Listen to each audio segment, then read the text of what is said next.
Hey everyone, welcome back to Will of the Market. Today we're going full screen on the big story, the ongoing US government shutdown. We'll dig into how long it's lasting, what we're seeing in the economy, and what impact this could have on the stock market. And yep, I'll borrow a few famous movie or TV show lines along the way to keep it fun. How long is it lasting? Here's the setup. The federal government formally entered a shutdown on October 1, 2025 after Congress failed to pass funding legislation.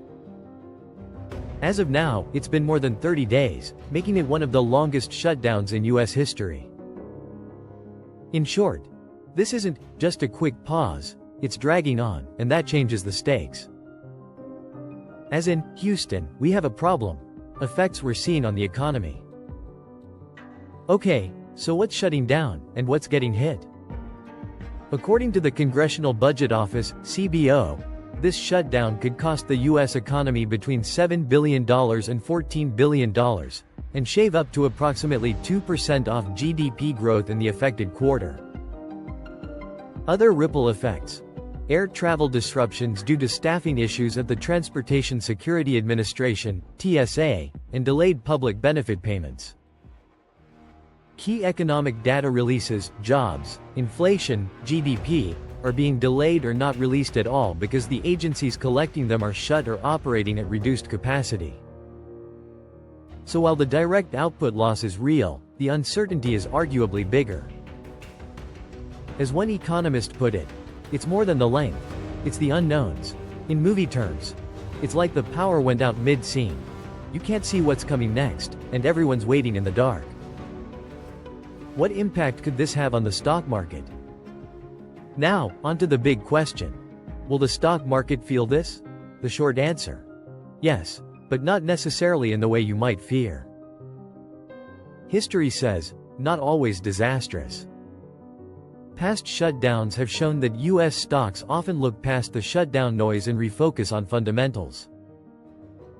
For example, one analysis found that equities were higher in most cases 3 to 6 months after a shutdown. Another piece from Morgan Stanley noted that historically, the S&P 500 gained about 4.4% average during shutdowns.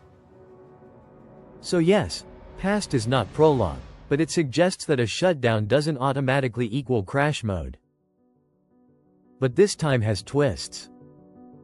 The fact that critical economic data is missing, jobs, inflation, GDP, means policymakers and investors are flying partially blind.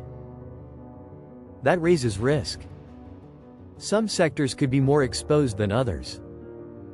Defense contracting, federal services, and tourism, travel could feel a sharper hit. Market sentiment heading into this: we're seeing increased volatility.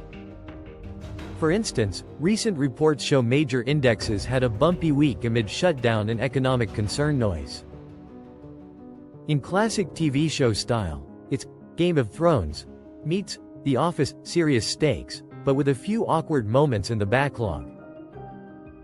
Final thoughts and what to watch. If I were to wrap this up like a movie trailer, this shutdown could be the plot twist, or just another intermission. Here's my take. If the shutdown ends soon, the economy and markets likely bounce back quickly. If the shutdown drags on, risk rises, slower growth, weaker consumer spending, more uncertainty for investors. For you as a viewer, investor, keep eyes on how long it lasts, when the jobs, inflation data resumes, and which sectors get hit hardest. So drop into the comments. Do you think this shutdown ends soon and the market powers on? Or do you see a rough ride ahead?